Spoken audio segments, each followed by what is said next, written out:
aí galera, beleza? Como é que vocês estão? O domingo aí foi um dia bem calmo. Acho que a única notícia assim, que preocupou um pouco no dia foi a saúde do Mendonça, nosso ministro. Mas passa bem, já adianto pra vocês. Pra quem não acompanhou, ele sentiu assim um mal-estar, sentiu as dores no coração, passou por um cateterismo. Mas tá tudo bem, mostrar pra vocês, pegar aqui o que tem de atualização até o momento. Ele vai ficar um pouco internado, mas por hora sem nenhum risco. Temos também aí a questão pandemia, teve um monte de coisinhas passadas ao longo do dia. Tem umas notícias boas mesmo, interessantes. Uma é a questão relacionada à pauta de costumes. O líder do governo está falando que sente que o momento agora é favorável, tanto no Congresso quanto no Senado, Ricardo Barros e Eduardo Gomes. Pautas relacionadas ao Bang Bang, trânsito e qual era a outra pauta? Homeschooling. Vou falar para vocês, o pessoal está querendo ver, Bolsonaro falou que é promessa de campanha, e o pessoal enxerga um cenário interessante, a gente vai comentar quando chegar lá. Também tem questões relacionadas à eleição. Uma pessoa escreveu uma coisa interessante no Twitter, uma thread sobre São Paulo, mas falando assim, ó, o problema de São Paulo não é só Dória. Parei, dei uma lida, um negócio interessante, quero mostrar pra vocês. Algumas coisas sobre reforma administrativa. Teve uma notícia assim bem estranha ontem. Na verdade é um compêndio assim de 3 notícias. 2 relacionadas ao Fachin e uma do Alexandre de Moraes elogiando o Fachin. Tem uma questão de Janaína Pascoal mandando o Bolsonaro colocar Moro como ministro ministro do STF e mais umas besteirinhas por aí vai. Teve um discurso de Bolsonaro, mas vamos começar aqui que já deu um resumo. Tem mais algumas coisas ao longo do vídeo. E já vou começar por uma coisa, inclusive a gente não falou nesse resuminho, que é ainda aquele absurdo que fizeram com o presidente, né? Vocês devem ter acompanhado, é uma questão absurda, fizeram lá o mod da cabeça do presidente, o pessoal tá jogando até bola. Inacreditável, sim, sei que vocês sabem, mas o Daniel Silveira fala assim, ó, me parece que o valente Pedro Milas deletou o vídeo e até desativou a conta, mas nós temos tudo gravado aqui. Ah, essa turma do mais amor, por favor. É o pessoal, né, que sempre pede amor, mas quando você vai ver, as ações não se encaixam com suas palavras. E aí, é bem interessante, a reflexão da Fabiana, que eu também vi a mesma reflexão sendo feita pelo Flávio Gordon, e o que Eduardo Bolsonaro e o Fábio Faria têm a falar. Olha só o que a Fabiana diz primeiro. Em quanto tempo seria expedido um mandato de prisão se a cabeça fosse do Alexandre de Moraes? Já pensaram nisso, meus amiguinhos? Se fosse do Alexandre de Moraes, do Toffoli, de algum ministro do STF, Rodrigo Maia, Alcolumbre, nenhuma dessas coisas é feita com essas pessoas. Pode fazer nada. Agora, qualquer coisa com Bolsonaro pode. E se Bolsonaro tentar usar sua equipe jurídica, olha, ele está censurando pessoas, você sabe já a narrativa chata. E o Eduardo Bolsonaro, ele coloca de uma forma bem educada, para um filho, sabe? Bota assim, ó, esse tipo de coisa, o Twitter Brasil parece que aprova, não pega nos algoritmos, basta trocar os personagens e ver a mágica acontecer. Ele fala, um filho, o cara fala assim, calmo. Acho que a maioria de vocês, né, ia estar muito nervoso se fosse com nossos pais. E ele coloca depois o vídeo. E aí a gente vê que o nosso ministro da comunicação, Fábio Faria, diz que já mandou esses prints para o Twitter Brasil e para o Instagram para que apurem esses posts criminosos. A indignação seletiva é um perigo. O ministro Levi e o Mendonça deverão entrar com medidas judiciais cabíveis em relação a isso. Então, interessante, sabe? É interessante saber que o pessoal aí da parte jurídica do governo vai tomar alguma ação, porque é absurdo, meus amigos. Se continuar todo disso daí, cara, não dá, tem que ter um limite, tem que ter um mínimo de respeito. E aí você vê, ainda falando, mudando aqui um pouco de assunto, falando da raiva que esse pessoal tem de Bolsonaro, a gente mostrou umas coisas relacionadas à mídia também, como mais ou menos como foi ontem. Olha para isso daqui. Neymar protesta contra racismo durante o jogo do PSG pelo francês. Atacante brasileiro vai até o 4º árbitro da partida contra o Olympique de Marselha e reclama. Sem racismo. Aí você vê a Cássia e fala assim, ó, vê se tem base um negócio desse. Aí vem aqui um cara com selinho azul, sabe? Esse pessoal da mídia, do establishment. Você vê, por exemplo, perfis grandes, que tem mais de 200 mil seguidores, mas porque é da direita, não tem o selinho azul. Vocês veem, quem usa o Twitter, o Leandro Ruschel, tá longe de ser assim um bolsonarista ferrenho, é muito mais o cara ligado à economia, flerta muito mais com os liberais, mas não gosta do pessoal do MBL. O Leandro Ruschel tem mais de 400 mil seguidores e não tem. Agora você vê jornalista, por exemplo, da época da Folha com 300 seguidores que eles avaliam e fornecem o selo de verificação de usuário. Aí você vê, olha o cara fala sobre Neymar. Falta apenas parar de apoiar o fascista. Aí começa a ter coerência. O antirracismo não é conciliável com o bolsonarismo. Eu quero perguntar, cara, qual é o apoio demonstrado a um fascista de Neymar? Olha isso daqui, uma foto. O cara não pode ter uma foto com um presidente. Olha como são as coisas, né? E aí, avançando, mais uma vez, aquelas coisas que parece que a gente só está sendo feito de palhaço.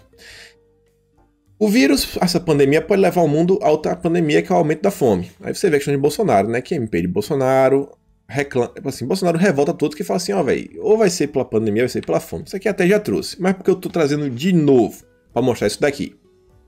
O pessoal vem falando tanto da questão do arroz, da questão do arroz, da questão do arroz. O Bolsonaro falou, ó, para mudar a fome, economia, questão do arroz, questão do arroz. Não vou dar canetada. E o pessoal criticou. E vocês conseguem ver que muitas pessoas estão falando que o erro está em Bolsonaro, de não tentar controlar, sabe? Não tentar impedir que as pessoas exportem o arroz brasileiro. Mas aí na Argentina, sabe como é, né? Não tem um Bolsonaro do lado de lá. E vocês estão vendo, a situação lá tá pegando. Quem vem acompanhando assim o mercado, a política internacional. Aí você vê duas matérias. Primeiro aqui em março. Na Argentina, responde rápido contra a pandemia e abafa inquietação. Olha só agora. Produtos somem das lojas após congelamento de preços. Congelou os preços, que é o que o pessoal quer fazer, desapareceu. Gente, o próprio antagonista, ele solta uma matéria que fala assim, é como você assistir a Casablanca 200 vezes e esperar, tipo assim, esperar um final diferente. Não vai ter, vai ser sempre o mesmo filme. Isso daqui, todas as vezes que tentaram aplicar na história um congelamento de preços, faltou comida e os preços subiram, teve inflação e a economia quebrou. Todas as vezes. E eles tentam de novo. E todas as vezes quem tentaram essas medidas, foram políticos ligados à esquerda. Todas as vezes. Mas o pessoal não descansa. E aí, o Osmar Terra traz essa matéria que diz assim, ó, que o vírus pode levar o mundo a outra pandemia, o aumento da fome. Aí o que o Osmar diz, ó, por favor, não coloque a culpa no vírus. Foram decisões políticas erradas que causarão os óbitos de crianças por desnutrição. O Unicef prevê 1,2 milhões de vítimas. Aumento dos óbitos por câncer não tratado, aumento dos óbitos por problemas cardíacos sem tratamento e ainda pessoas que tiram as suas próprias vidas. Todo mundo falou, não quiseram acreditar, muita gente ainda chamou Osmar Terra de maluco, mas agora está se fazendo verdade, né? E olha só esses dois comentários. Eu vou ler primeiro o de baixo. Israel impõe segundo lockdown por 3 semanas e fala lá que lá, não, a gente não vai conseguir controlar, vai superlotar nosso sistema de saúde e todas as coisas. O pessoal brigou com o Brasil, brigou, sabe? Fez aquele escândalo midiático. Quem vem acompanhando as notícias, ficou lendo aí, até do próprio protagonista, eles não falam mais nos números do Brasil. Não falam mais. Por quê? Porque os números só fazem cair. O antagonista está falando nos números mundiais. Porque falar do Brasil não está servindo mais. E aí o Médicos pela Liberdade diz que é a 3ª semana seguida de praias lotadas e os números de casos continuam em queda. E ele faz uma piada, né? Deve ser por causa das máscaras. Então vocês conseguem ver toda aquela crítica que se fez ao Brasil e que o Osmar Terra falava, cara, imunidade de rebanho, o Bolsonaro falava, a gente não pode ficar em casa. E eu falei ontem, falo de novo, esse é um dos motivos que eu creio que o Brasil vai sair na frente de muita gente. Porque enquanto o mundo ficou naquela coisa fechada, o Brasil, vocês, graças a Deus, vocês foram trabalhar e a vida foi andando. E aí o Fiuza fala assim, pela primeira vez se reagiu ao mal contagioso, mandando a humanidade parar de circular e de conviver. Nunca isso aconteceu assim na história humana. Fique em casa. Isso não aconteceu. Após 6 meses, não há nenhum resultado demonstrável da eficácia dessa medida em comparação com áreas que não a adotaram. Negacionista é quem ainda finge que lockdown salva as vidas. Mas o pessoal ainda insiste. Fique em casa. E graças a Deus o Brasil está saindo dessa claramente. Tanto está saindo que agora os Estados Unidos suspenderam a restrição de voos para o Brasil. Já começa a valer a partir agora de segunda-feira. E estava proibido, se não me engano, desde 28 de março. Olha só. Aí, o status do Brasil está mudando no exterior. Está mudando a concepção. Não, agora é melhor, o pessoal está controlado, vamos impor algumas coisinhas, já sabe como é que cuida, como é que não cuida. Está melhorando. Aqui é uma notícia meio aleatória, mas vale a pena para vocês verem como são as coisas, que não é só no Brasil. Aqui no Brasil a gente percebeu, Bolsonaro se elegeu gastando menos de $1 milhão na época, né? Não estava a R$ 5 o dólar. E você vê que, enquanto aqui os políticos da oposição tiveram campanhas milionárias, você vê que o Arthur nos informa que o bilionário Michael Bloomberg planeja doar $100 milhões para a campanha do opositor lá do Trump. Alguém ainda duvida que o pessoal dos globalistas são muito mais complexos do que meros marxistas, monopolistas e oligopolistas apoiando maciçamente os progressistas, socialistas, comunistas? Disso se trata. Juntando aí, tá falando dos Estados Unidos. Então vocês veem, né? O que acontece no Brasil acontece em todos os locais do mundo. A esquerda realmente... Parece que o dinheiro tá na esquerda, né? Tá faltando gente de direita com dinheiro disposto. E aí se lembra que eu mostrei ontem essa reportagem aqui? Falei, olha só, todo mundo com o mesmo texto, com a mesma reportagem, aconteceu de novo. Mas agora aumentou. Ontem foi 4, agora temos 6. 6 matérias iguais, com a mesma foto e com o mesmo título. Quem traz aqui é a Anitta, que diz como a máquina de propaganda lá do pessoal da Alemanha criou uma imagem caseira do cara aí do bigodinho e enganou o mundo. Aí aquela matéria, pô. Se tá todo mundo falando dessa matéria, eles querem que a gente leia por algum motivo. Beleza, vamos dar uma olhada. Olha só isso daqui. É mais uma daquela matéria que mexe com o seu imaginário e que não sei porquê, eu tenho a impressão que eles estão querendo falar de Bolsonaro nessa matéria, né? Usando o exemplo do exterior. Ele fala assim, ó.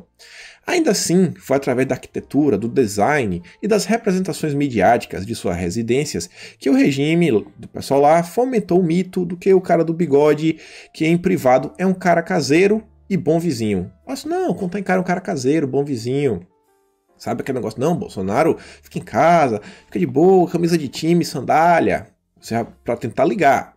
Nos anos anteriores, né, pessoal da guerra, essa imagem é utilizada de maneira estratégica e eficaz, tanto na Alemanha quanto internacionalmente, para distanciar o ditador de suas políticas violentas e cruéis.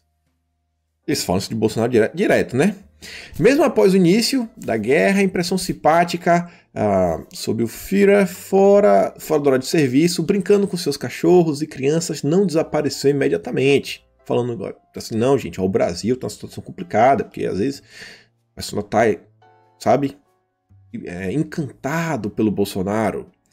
Esse período, em meados dos anos 30, na década de 30, coincidiu com a mudança da imagem pública do cara como estadista e diplomático. Uma transformação que também foi promovida pelas peças de propaganda. É só, né? Olha, ficou um cara estadista, diplomático, não era assim. As facetas mais ásperas do extremista foram suavizadas, criando uma personalidade nova e sofisticada, forjada em um ambiente doméstico cuidadosamente projetado. É aquela típica matéria que mexe com o seu imaginário, sabe? Principalmente da gente não, que a gente conhece o presidente. Mas imagina alguém... Quem é que vai ler isso daqui, a matéria? Tá lá na BBC, no G1. Vocês não vão ler isso daí.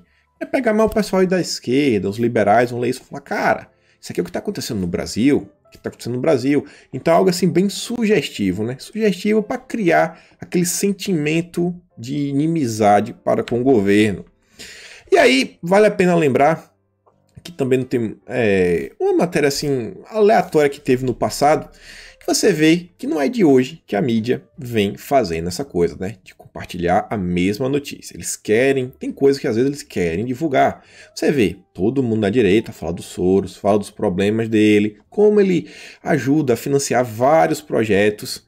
E aí você vê, ó, 2018, R7, G1, BBC, UOL, Terra, todos compartilhando a mesma matéria. Como assim, gente, vamos criar uma imagem, não vamos criar uma imagem dele. Então você pega essa matéria, tudo que eles estão falando, o papel da propaganda, é o que eles mesmos fazem. É o que eles mesmos fazem. É o verdadeiro xingue do que você é, acuse-os do que você faz. E aí, falando em coisa internacional, temos agora um brasileiro ilustre, o maior vendedor de livros aí do mundo, recorde de vendas, o Paulo Coelho, que soltou uma pérola. Que eu nunca vi uma coisa tão absurda, sabe? É um crime de lesa pátria. Ele apagou depois, de tão absurdo que foi. Mas olha só. O Paulo Enéas fala assim, ó, você ainda pretende comprar livro produzido por esse indivíduo, ele não fala assim tão bonitinho. Olha o que o Paulo Coelho falou. Já vou ler traduzindo em português. Boicote exportações brasileiras ou o Talibã cristão controlará o país.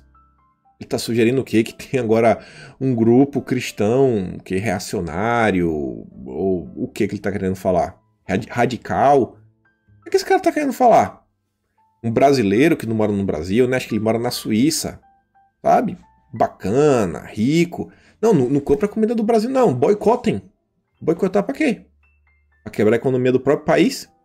Aí alguém recortou lá uma postagem dele, acho que foi a Silvia Marizotti, esqueci o nome dela, e ela coloca aqui ó, o que o Paulo Coelho falou esses dias, ó, Antifa desde 1947. Aí você entende, né? Entende como são as coisas. Olha só, brasileiro falando mal do Brasil. Não é falando mal. Ele tá jogando contra o país. Ele quer que as pessoas não comprem produtos brasileiros. Aí você vê outro cara jogando contra o país. Você vê que tá todo mundo jogando. O pessoal adora jogar contra. Dessa vez é o Ciro Gomes. Bolsonaro e Guedes, com essa agenda ultraliberal e Escola de Chicago, são nota de R$3. O déficit público nesse ano é 6 vezes o pior da história brasileira. A dívida pública alcançará pela primeira vez 100% do PIB e encurtando o prazo. Fuga de capitais é a maior da história. Aí o Rodrigo fala assim, ó. Conforme avisamos, a extrema esquerda já esqueceu de uma tal pandemia. A desonestidade intelectual dessa turma é sempre incrível. O pessoal não perde a oportunidade de criticar o governo. Isso aí realmente a gente já sabe. Não perdem a oportunidade. E ainda dentro da esquerda, o Luiz, ele dá pergunta assim, ó. Perguntar não ofende. Por que Lula não voltou a dar palestras depois de solto? Está todo mundo junto e misturado. E lembrem, mostrei até para vocês recentemente que o PT falou agora, né, que vai se reinventar.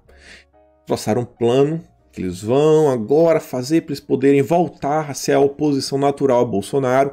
Quem escreveu foi o Mercadante. E esse plano consiste em uma união do PT, do PDT de Ciro Gomes, da Rede, do Randolfo Rodrigues, do PCdoB, Orlando Silva, Manuela Dávila, o pessoal todo, do PSOL e, se eu não me engano, do Cidadania. Estou na dúvida se o Cidadania tá. Você vê, a esquerda se une, assim como o Dória também falou, né, que agora para São Paulo eles já colocaram em prática a união entre PSDB, DEM e MDB, já visando uma união para 2022, para poder derrotar, né, o Bolsonaro. E aí você vê também que não para por aí. E essa matéria aqui do antagonista, quero trazer para vocês verem uma coisa interessante. Mais um ano, chegamos, mais um setembro e o mesmo problema, Amazônia. E ano que vem, chegará setembro e a gente vai estar falando de Amazônia. E em 2022 vai chegar o ano e a gente vai estar falando o quê? De Amazônia. E a única forma disso acontecer, de não acontecer, sabe, vai ser o quê? Se a gente conseguir fazer realmente mudanças sérias, não na pasta, não no Ricardo Salles, fazer com que o Ricardo Salles mude, mas na forma como as coisas funcionam no Brasil, nas coisas que são permitidas, nas coisas que não são permitidas, mudança realmente de leis, regulações, normas. E por quê? Ricardo Salles, sabe, um antagonista que diz, ó, o fogo no Pantanal e as questões ideológicas de Salles. Questões ideológicas? Olha o que Salles diz. Em entrevista ao canal de Eduardo Bolsonaro, no YouTube, Salles afirmou: existe uma medida chamada fogo frio, que é queimar propositalmente, de maneira controlada, para diminuir a quantidade de massa orgânica. Isso evita o fogo no período de seca, que de seca venha com força. Por diversas questões, inclusive ideológicas, esse manejo não foi feito nos últimos 2 anos. E pessoal, isso daqui que ele está falando acontece no mundo, isso aqui aconteceu na Austrália. Vários locais tem, por exemplo, regiões que eles sabem que vão queimar o tempo todo e eles tentam criar tipo um cinturão, sabe? Eles se antecipam, às vezes eles cortam algumas árvores, às vezes eles fazem assim uma queima controlada para remover essa matéria, sei lá, palha, essas coisas que pegam fogo rápido, para quando vir qualquer incêndio ser assim menor, não sair se alastrando para todo canto, você às vezes não conseguir nem controlar. Aqui teve a mudança, o pessoal assim mais ligado a questões, a pautas ambientais, você sabe, aquele pessoal, né, tipo Marina da vida, não pode mais fazer, tanto que você deve ter acompanhado, acho que foi no início do ano, foi no ano passado, a questão das queimadas na Austrália, muita gente falou, foi um negócio assim bem complicado mesmo, Eu lembro que teve dias aqui que eu olhava pro céu, você não via, às vezes, o sol, de tanta fumaça que vinha pra cidade. Aqui perto não teve nenhum momento, não chegou a ver nada, mas foram queimadas grandes. E no Brasil acontecem as mesmas coisas. As mesmas coisas. Então, e eu grifei aqui outra coisa nessa matéria, que é o quê? Ao canal de Eduardo Bolsonaro. Lembra lá o que o Mourão falou? O Mourão falou, ó, a gente tem que se preocupar em controlar a narrativa da Amazônia. Ele falou isso. O ministro da Comunicação falou isso. O Ricardo Salles está fazendo maratona, tá indo na Band, tá indo na Jovem Pan, tá dando entrevistas para jornais, tá indo no canal do Bolsonaro. Então você vê que o governo realmente, cada dia mais, está bem entrosadinho na pauta. E aí eu convido a todos vocês, meus amigos, inclusive, a compartilhar isso com as pessoas. Não compartilhar meu vídeo nem nada. Na verdade, aqui, ó, o Carlos Bolsonaro, muito melhor você compartilhar um vídeo desse, que é um resumo. O Carlos também foi para as redes hoje pela manhã. Aqui, quando eu peguei esse print, tinha 48 segundos. Eu tinha acabado de soltar aqui, ó, mais exemplos do que você não verá em certo canal de TV e na timeline de blogs e blogueiros, que talvez sofram por abstinência de algo. Aí bota as questões do meio ambiente, ó. Saiba mais ações do Ministério do Meio Ambiente para combater as queimadas no Mato Grosso e Mato Grosso do Sul. Em vários vídeos, várias coisas. Depois o Carlos traz mais um vídeo sobre várias ações do Ministério em diversas áreas. Tanto que teve aquela entrevista, que se não me engano saiu na Band, com o embaixador da União Europeia no Brasil. Esqueci o nome do cara, também assim meio, parece que vem do espanhol. Que falava que, pergunta assim, poxa, essa questão do meio ambiente tudo vai ser um problema para fechar aquele acordo comercial entre Mercosul e União Europeia, colocando o Brasil no meio. Ele falou, pô, cara, o governo é diferente, a gente tá vendo muitas ações sendo tomadas, tá tendo diálogo, tem várias promessas, várias coisas acontecendo.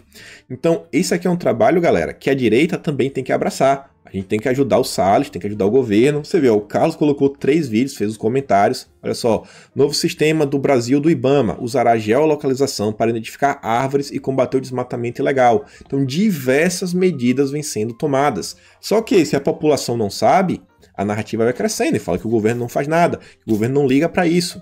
Então, convido vocês, vão no Twitter do Carlos Bolsonaro, pega isso daí e disponibiliza para a galera. Continuando isso daqui, foi o que eu falei no início do vídeo. Olha que interessante. É aquele tipo de coisa, né?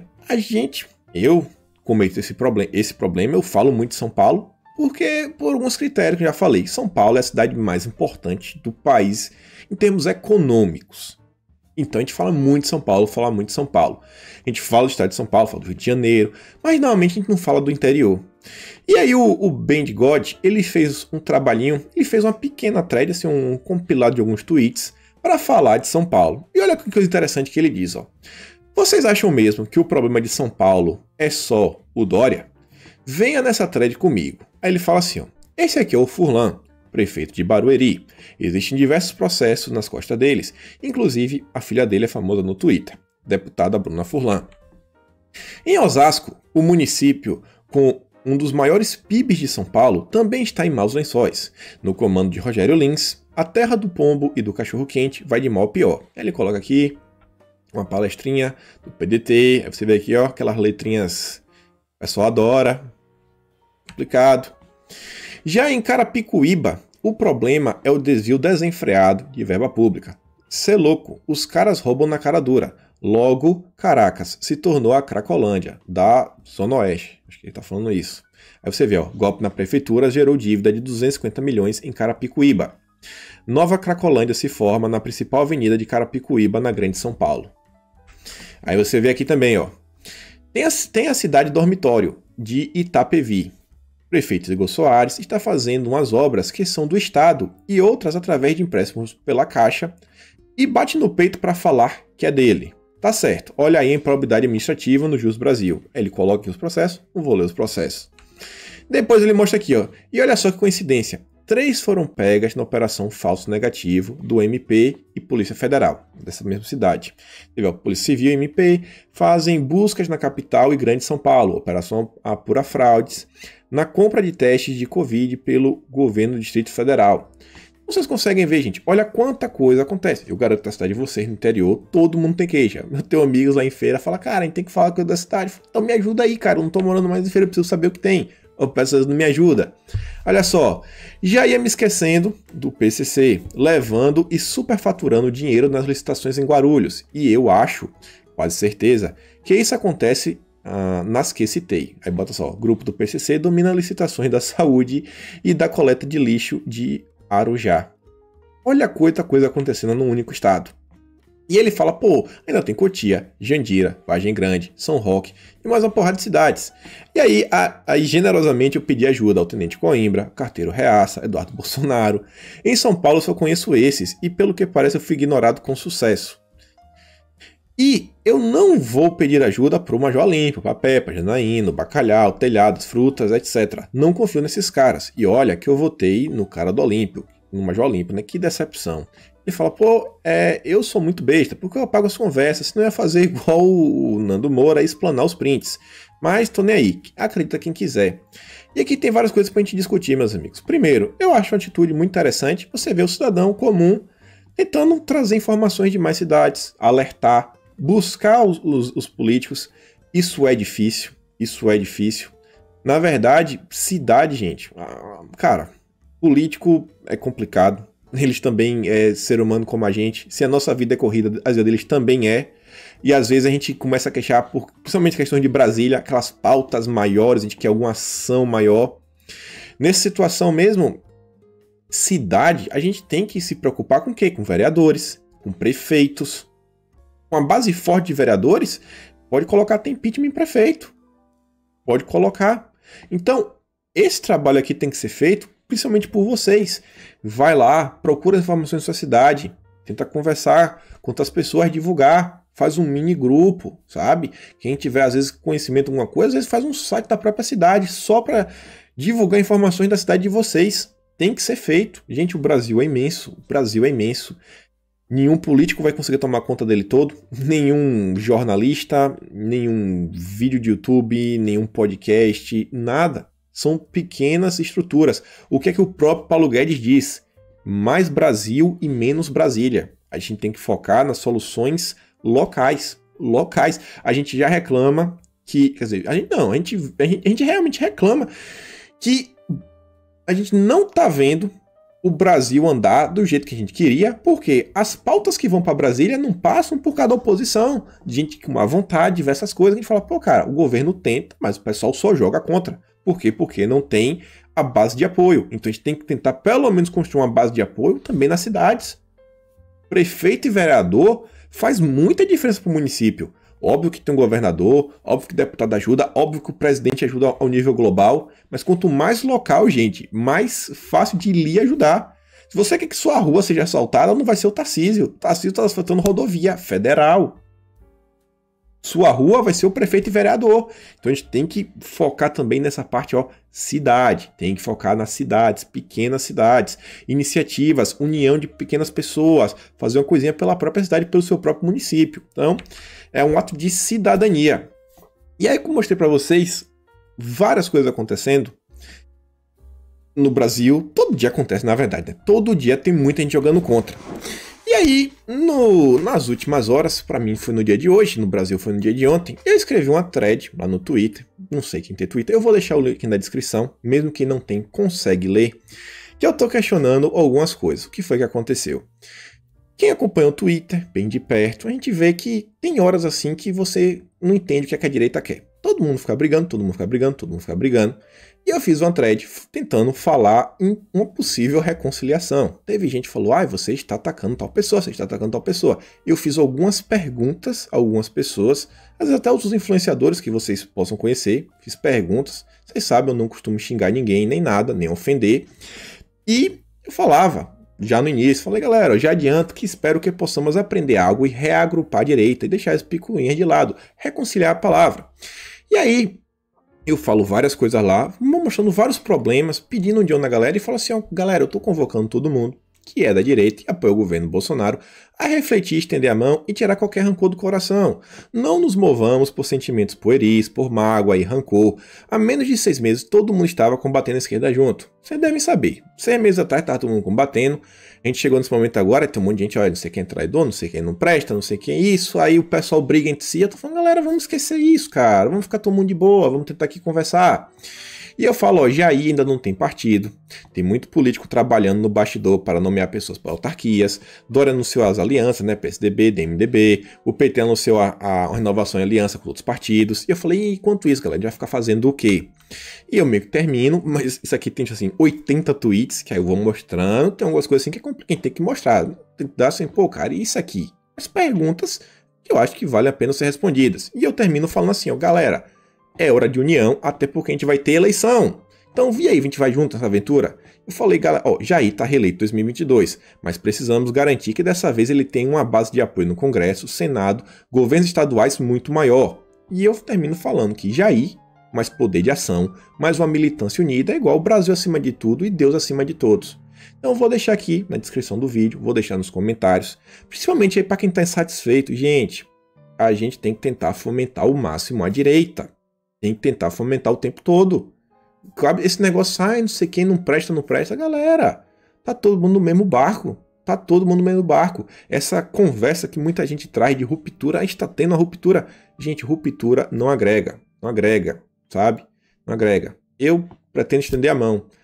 Faço muitas críticas, às vezes, a muita gente, pessoas liberais, mas ao mesmo tempo que eu ainda faço crítica a algumas pessoas, eu falo, pô, mas está do nosso lado, é um aliado, vamos pontuar aqui, até porque é uma parte do tempo nosso, quando eu falo com vocês, as pessoas que vêm aqui, até aqui no YouTube, são pessoas que realmente assim, estão muito mais ligadas a que é direita, bolsonarista, que segue Olavo, e realmente que tem os valores conservadores aguerridos mesmo.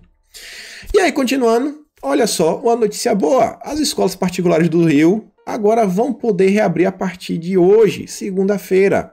Um desembargador aí derrubou aquela decisão maluca, graças a Deus. Imagina, meus amigos, perdeu o ano todo, falou, não, agora pode reabrir. Tem que reabrir. Não tem o que fazer, tem que reabrir.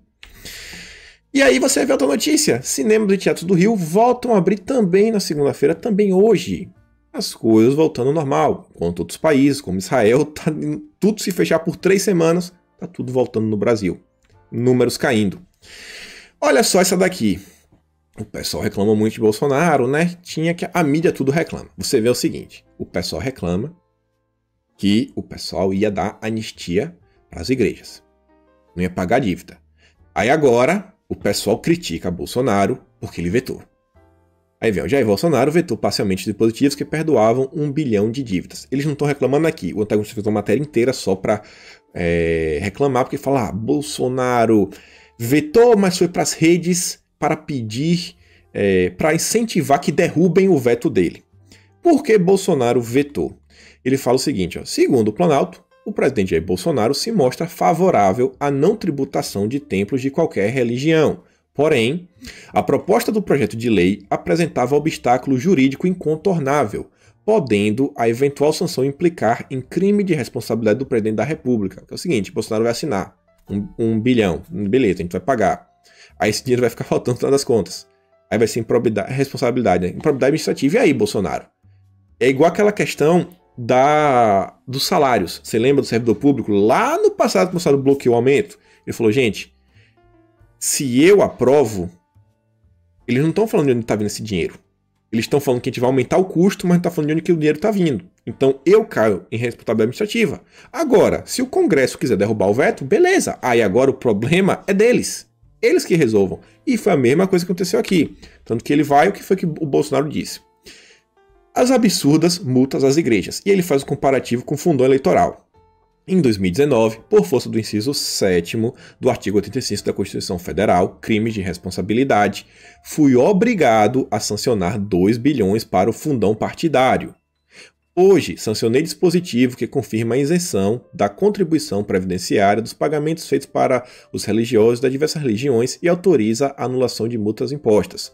Contudo, por força do artigo 113 do ADCT, do artigo 116 da Lei de Diretrizes Orçamentárias e também de responsabilidade fiscal, sou obrigado a vetar dispositivo que isentava as igrejas da contribuição sobre lucro líquido. E por quê? Tudo para que eu evite um quase certo processo de impeachment. Confesso, caso eu fosse deputado ou senador, por ocasião da análise do veto, que deve ocorrer até outubro, votaria pela derrubada do mesmo. Derruba o veto. Ele votaria isso. Ele fala aí, ó. E depois ele ainda dá mais alguns comentários, mais algumas explicações, por que eles podem fazer, porque isso daqui, consideramos problemas para ele, mas aqui está bem claro. Eu pergunto qual é a sua opinião sobre isso. Você acha que Bolsonaro está certo, Bolsonaro está errado? Eu acho que é uma questão muito complicada mesmo, muito complicada mesmo. Contribuição sobre o lucro líquido. Tipo assim, na minha concepção, no meu pai do tempo, a questão da igreja é meio que por doação, né? Então as pessoas estão doando dinheiro. Algumas igrejas até vendem algumas coisas, mas acho meio complicado. Acho meio complicado a gente querer colocar imposto em igreja. Eu não sei. Qual é a sua opinião sobre isso? E aí, outra matéria interessante que foi essa daqui, ó. Com popularidade em alta, Bolsonaro tenta emplacar pauta de costumes. Aí Rodrigo Constantino fala assim, que bom, mas Maia tem que sair da frente. Eu já achei estranho, por ser uma reportagem da Folha de São Paulo, reconhecendo que Bolsonaro está popular. Mas vamos ver, né? Aí a matéria diz assim, que estão amparados pelo aumento da popularidade. Eles falam que é devido ao auxílio emergencial, né? Os aliados do presidente Jair Bolsonaro decidiram tentar emplacar no Congresso pautas que buscam agradar sua base eleitoral, como a flexibilização do porte e a educação domiciliar, que é o homeschooling. Embora saibam que as propostas enfrentarão resistência da oposição e mesmo de legendas de centro, articuladores políticos do Planalto avaliam que é o momento ideal para tratar das matérias. O diagnóstico é feito tanto pela popularidade do presidente como pelo fato, olha só isso daqui agora, falamos tanto do Centrão. Agora com o Centrão, pela primeira vez, Bolsonaro tem uma base de apoio na Câmara, com deputados de partidos do chamado Centrão, como PP, PL e Republicanos. E um desses líderes entraram com requerimentos de urgência para colocar alguma dessas pautas, sabe, no Congresso, lá em pauta. Não, vamos botar aí. A gente quer tocar homeschooling. Bang Bang e trânsito. É uma intenção. Eu estou construindo, consultando os líderes da base para avançar. Quem disse daí é o Ricardo Barros. Ainda que os aliados do presidente vejam espaço para retomar a articulação, para votar o projeto, líderes partidários e representantes da bancada evangélica que apoiam o Bolsonaro ainda mantêm resistência ao tema. O receio, de novo, é que se amplie demais o acesso. Apesar das dificuldades, o líder do governo no Congresso, o senador Eduardo Gomes, insiste que há ambiente para discussão de pautas que falem ao eleitorado bolsonarista. Será que vai chegar agora o momento que a gente vai voltar a discutir aquelas pautas? Não são pautas assim tão grandes e coisas. É o que eu falei, essas pautas assim podem andar. Eu falei que Bolsonaro tinha que entregar alguma coisa, quando eu falei da questão do Fux. Questão do homeschooling. Nesse momento está muito favorável. Por quê? Como as crianças já estão tendo aulas à distância, tem uma parte do Centrão já começou a entender que é um negócio interessante, se questionar a possibilidade dos próprios pais educarem seus filhos, que é o interesse de muita gente. Você não precisa ser obrigado, você pode mandar seu filho para a escola. Agora deixe quem quer educar o filho em casa também possa educar. O desse daqui não é a melhor maravilha do mundo, não vai ser para todos vocês, mas eles querem estender a uma grande gama de funcionários públicos, pessoas ligadas à polícia, guarda municipais, agentes penitenciários, alguns auditores, secretários de algumas coisas, então muita gente. E aí entra aquela questão do que a própria esquerda faz. Eles querem chegar, deixa eu pensar alguma pauta dele, aquela pauta assim de você meio que pegar o coitado do bebezinho e desaparecer com ele. Você deve saber o que eu estou falando. Até eles conseguirem falar assim, não, até o 9º mês, meu corpo, minhas regras, é um processo, ó, devagarinho, sabe? Primeiro, se for por estupro, isso, aquilo, pode botar pra fora. Se for anencéfalo, pode botar pra fora. A questão do Zika, pode botar pra fora. Até 3 meses, depois até 6, devagarzinho eles vão avançando. Essa questão aqui sabe? Essa não é uma palavra que a gente pode ficar falando o tempo todo. É a mesma coisa. Começa para o pessoal, aumenta para um servidor aqui, para um servidor acolá. Daqui a pouco vai aumentando. Daqui a pouco fala, cara, dá bloco para todo mundo, dá para o povo inteiro. Já chegou até aqui, já andou metade do caminho, não. Agora joga para cima. Então você vê as coisas vão avançando. Não é o melhor dos cenários, mas como eu falei, as coisas vão avançar de pouquinho em pouquinho, é o que tudo indica.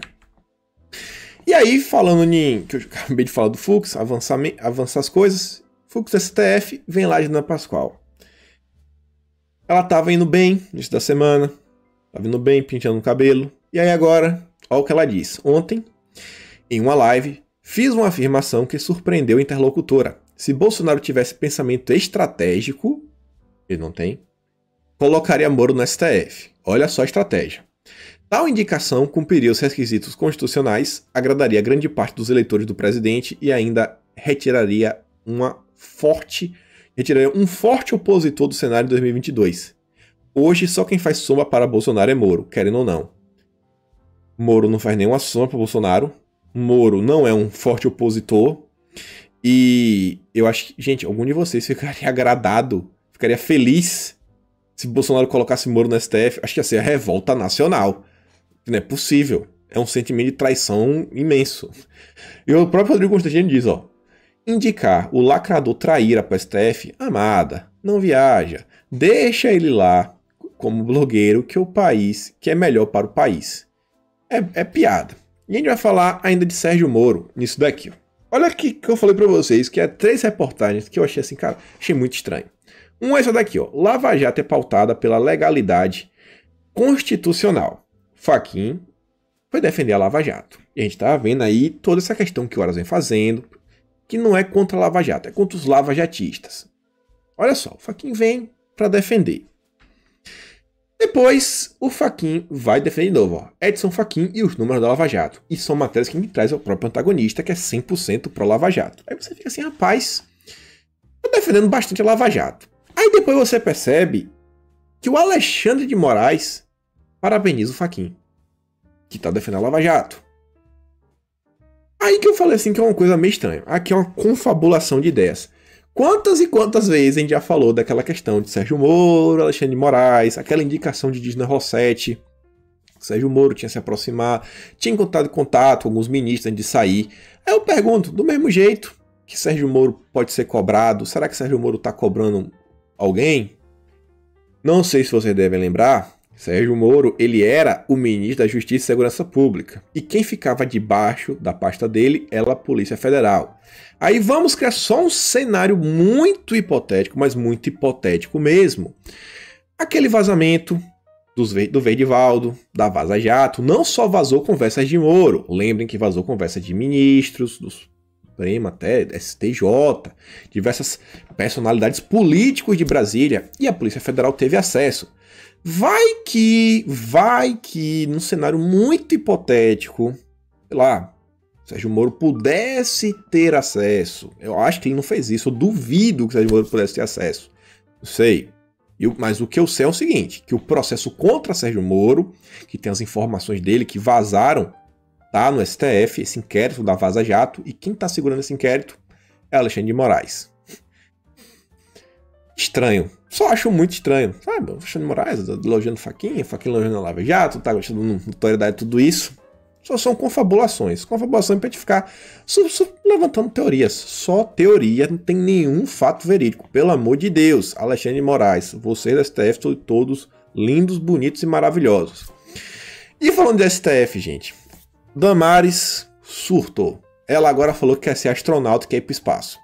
Brincadeiras à parte, é o que aconteceu. Damares nos informa que nos últimos dias, segundo os boatos, já foi candidata a vice-presidente, senadora, deputada e agora até mesmo ministro do STF. Mas ninguém pergunta o que quero mesmo ser. Pois bem, eu quero é ser astronauta. Ela fez uma foto, colocou um astronauta, a fotinha dela, e depois bota aqui, ó, Damares nega campanha para o STF. Quero ser astronauta e ir para o espaço. Ó, foi fazendo uma piada, né? Porque é um absurdo. E o Fábio Faria diz, ó, ministra, fique com a gente logo do presidente, que o Brasil precisa de você. Manda para o espaço os comentários maldosos e preconceituosos. Siga no seu propósito. E aí que eu falei para vocês do Mendonça, teve um problema, o próprio Eduardo trouxe, deseja melhoras, acho que todos nós desejamos melhoras, pelo amor de Deus, né? Como é que alguém não vai desejar melhora para outra pessoa? Eu vi, gente, realmente, gente, eu tô sendo contra. Eu falei, cara, não acredito. Aí o jovem tinha sido logo no início, falou, urgente, ministro da Justiça, o Mendonça foi internado na madrugada, realização de exames médicos, ele estava em casa, sentiu dores no peito, foi no hospital, chegou lá, foi submetido a um cateterismo. E falou assim, ainda não há previsão de alta médica, mas se encontra bem. E aí o Conexão em Política traz algumas matérias, que é o link da Bolsonaro, diz, ó, segundo a equipe de cardiologia, foi descartado o infarto, então tá de boa. E diagnosticada miocardite aguda, que é uma inflamação do músculo do coração desencadeada na maioria das vezes por um processo viral. Fez aí o teste para o vírus do momento, não tem, tá nada, mas aí por orientação médica, tá medicado, já tá bem, mas por orientação, vai continuar internado aí pelas próximas em observação por 48 horas. Durante a tarde, por das 4h10 da tarde, o ministro recebeu a visita do presidente, que ficou por cerca de meia hora. E ainda você vê, né? O lado humano do presidente tava no seu domingo, de folga nunca tá, né? Sempre tá resolvendo uma coisinha que às vezes tira um tempo no do dia. Foi lá visitar o ministro. Veja só, né? Será que outros presidentes fariam o mesmo? E aí, olha só. Olha que interessante. Eu trouxe essa matéria aqui, gente, alguns dias atrás e falei pra vocês. Cara, eu quero acreditar que é verdade. O Felipe Dias, ele trouxe a matéria do Infomoney que diz assim, ó. Economia com reforma administrativa deve chegar a 300 bilhões, diz o Guedes. Aí o Felipe Dias falava assim, ó. Isso aqui foi 10 de setembro. Uma coisa que aprendi observando o Guedes, ele faz a proposta dizendo que vai economizar 300 bi, mas na realidade ele economiza 3 vezes mais. Ele coloca muitas cascas de banana para o Congresso desidratar e o valor final chegar próximo ao que ele realmente quer. Foi dia 10 de setembro. Aí saiu a matéria poucos minutos antes de fazer o vídeo. Revista Oeste. Mudanças da reforma administrativa devem economizar 816 bilhões.